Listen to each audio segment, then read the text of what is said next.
Tuesday, very good morning. It's the Dan and Christie podcast from the Hype TV studios here. We are finally vlogging online. Is that what it's called these days? I don't even know. It's a vodcast. It's a vodcast. Very there close, you go. though. We should get some vodka and just have some breakfast and just drink on the job. Did you just create our dream job?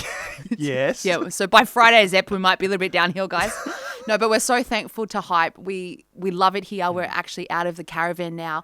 But thank you for listening to us even when we were in the caravan. But thanks to our friends here at Hype, absolute legends. Now we can bring proper videos to our socials so people can actually hang out with us and watch at their own pace. And it really does make a difference too to have the podcast continue by having these legends support us and believe in us as well, which has just been huge, hasn't it? It has been. We've been contacted by a lot of people, a lot of our peers within the radio industry. We've got all these offers coming out of nowhere, which is crazy because when we did our show, none came through ever. And then you're like, oh, you got fired. And you're like, I listen to you guys every day and I miss you guys. Getting bigger and bigger every day. Do you want me to plug the handle? Yes. What is it? It's at Dan and Christie _. Because there's another Dan and Christie page which is not owned by us. We don't have that former page anymore, which is so fun. I actually still have access to it. Should I just put up Do you really? a picture of a phallus? Like, really throw off the new guys that are going to have that handle. Oh, bless. It is weird listening to the radio, though, like, because most people heard us every single morning from 6 till 9 a.m. And then it's weird hearing other people's shows. Like, I've been driving the kids into work. I'm like, I didn't know this world existed. It's funny because now that we don't have, you know, in the radio world, you would call it opposition of your opposition radio stations. Yeah. Like, I genuinely just wish everyone the best. Yeah, Legends I'm a that took well-wisher. over from Yeah. Jess and Rowan, they're for wonderful it. people. They send us beautiful messages. Like, they're the hit show that you can hear when you used to hear us.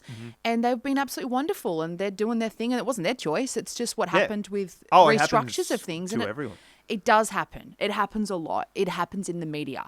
And the good thing about us podcasting, and for anyone out there that has their own podcast or their own business, how nice is it to be in partnership with creative people that you want to work with, but true. kind of feel like you don't have the handcuffs on? Oh, mate. Even though I've worn handcuffs before. There Fluffy was that one ones, time on my yeah. honeymoon. The ones in the basement you've got. And the swing. Don't tell people and the about chains that. and the whips as well. Tell you right now, there was no swing. Have you done the handcuff thing though? Just out of curiosity, have you ever done that? I've never made love in my life, so I imagine it'd be great. It's kind of uncomfortable. Yeah, well, chains and whips excite me. We used to play our S&M by Rihanna every single morning from 6 a.m. on repeat, actually, 5 times a day. It's a great time to actually just bring up just random stories. And a big shout out to Ash Whaling who sent me this one because a man has got stuck in a campground toilet trying to retrieve his sunnies. Why the bloody hell would you risk everything? A campground toilet. So one of those long drops. Oh, God. He's dropped his sunnies in there, obviously dropping a deuce, and he's jumped in there to go and find them. So it's a confined space. It's a non-flushing toilet. So he was stuck in the tank for about 10 to 15 minutes before being removed. So he was down there for a very long time. And I imagine in that long drop, it would be very hot. Why would you go and retrieve your sunnies from there? Why would you even use one? I refuse to go long to drop. those toilets ever. Even on road trips that I've done, me. Sorry, everyone, but I have to pee a lot. I've had 3 babies. do, And so I was like, I just can't stop. I'm not risking it. There's snakes in there. There has to be snakes in there, Brown right? snakes.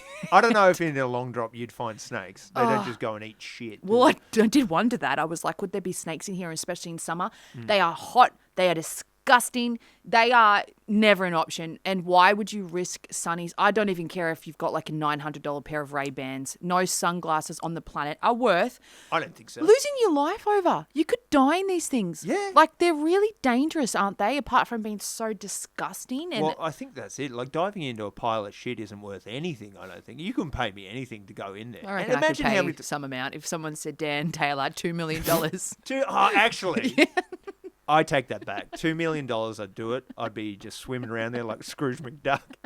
It'd be great. But you'd be puking. I don't know. Like, I don't know if you've ever seen the movie Slumdog Millionaire, but he seemed to have a great time down there. Yeah, I think you'd do it for $2 million or even $1 million. Everyone's got a price, don't they? That's $2 million. I'm going to go swim in some feces on this show live. Let's go to Campbelltown toilets and just get involved. Do a big log near the big log, God. and I'll just swim in some poop. Poop dog. Dan and Christie Podcast. Dan and Christie Podcast. Thanks to Hype TV Productions for giving us this bloody beautiful studio. We've got the Shaw mics too, and we sound schmick as. This If is you so need good. production done, those guys will do it. Jacob and Rob on the pots and pans are doing a fantastic job, aren't they? This is so nice. It's really cool to be in a creative zone here at Hype. We love the people that we're working with. We're so thankful that we are no longer having to do our show from the caravan, even though the caravan has given us really good times. It was a great launching pad, and the caravan is where I was on air with you when we were at our old job when I was heavily pregnant. So there's memories there, of all that sort of stuff. And I have an update for you. Speaking, I'm not pregnant.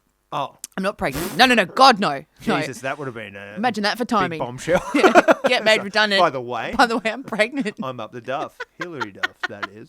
That was one huge. of the great moments on air when you did announce you were pregnant. You gave me a bunch of pea sticks. You're like, hey, check out what's in here. And I'm like, what is in here? And I just opened it up and it's just all these sticks.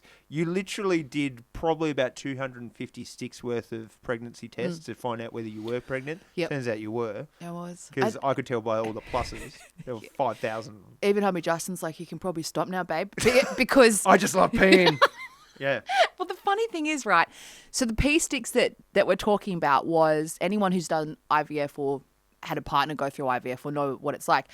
It's when you have done the transfer, or even if you've had sex traditionally to make a baby, it's that time where you will have it show up in your system before they tell you yes or no. So because I'd done failed IVF rounds before, I just refused. I didn't want anyone to have to tell me that it was a no. I would have rather just process it in my own home, in my own space, in my trackies, and not have to sort of put on a facade for the world. And that was about day 5, because you have a 10-day wait after you have your egg transferred, and then you have to wait 10 days, and then they say yes or no. So this was maybe day 6 when I was like, if it's going to work, it probably would start to show it now. Yeah. So you pee and then your hormones are reflective of it. And every time you buy a pregnancy stick, I mean, these things cost about $18 to get a good one that's going to be reflective of it being accurate at that time. Oh my God. So you had 10 grand worth. Well, basically, so I did one on, it was like day 6 or 7. And I said to hubby Justin, I was like, I'm just going to do it because I just want to know, put me out of my misery. Like, it's too hard to wait.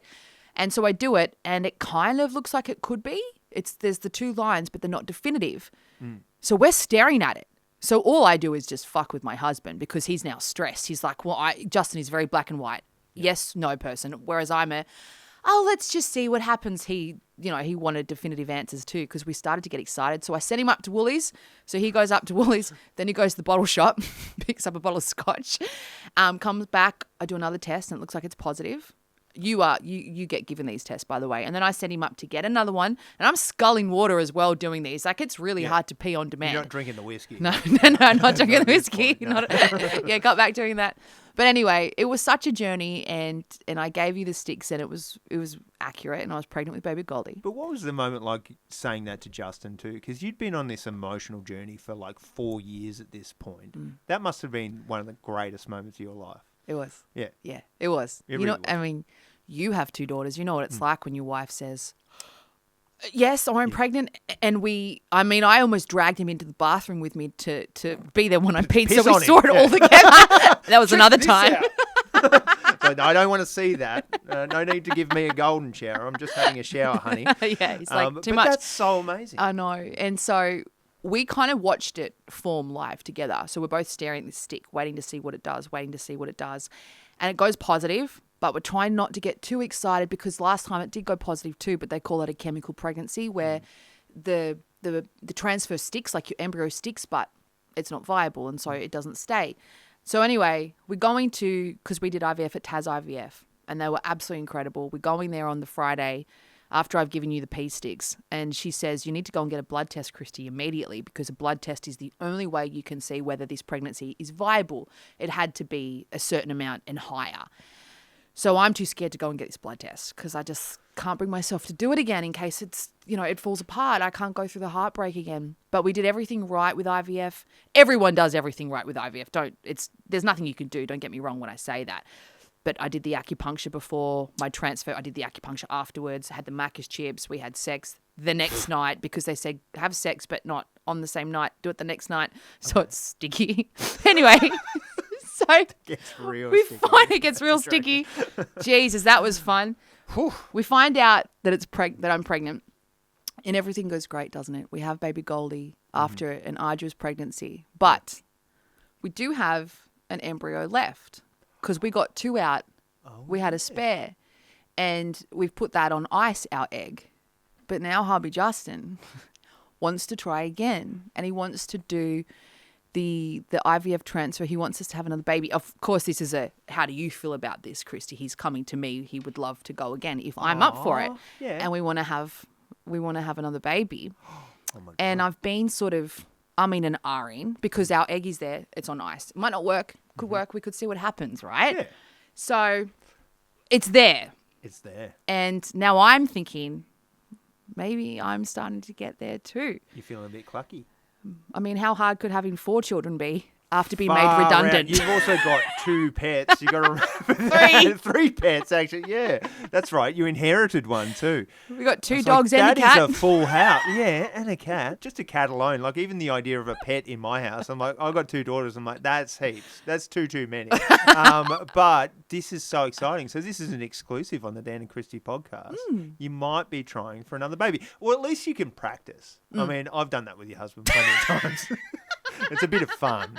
But this is so exciting for you. The older I get, I'm just like, oh my God, I could have another kid. Like seeing little baby Goldie put such a smile on my face. I'm like, yeah, you could. I mean, I don't have a job, so they're not the best financial investment, are they? Dan and Christie Podcast, yeah!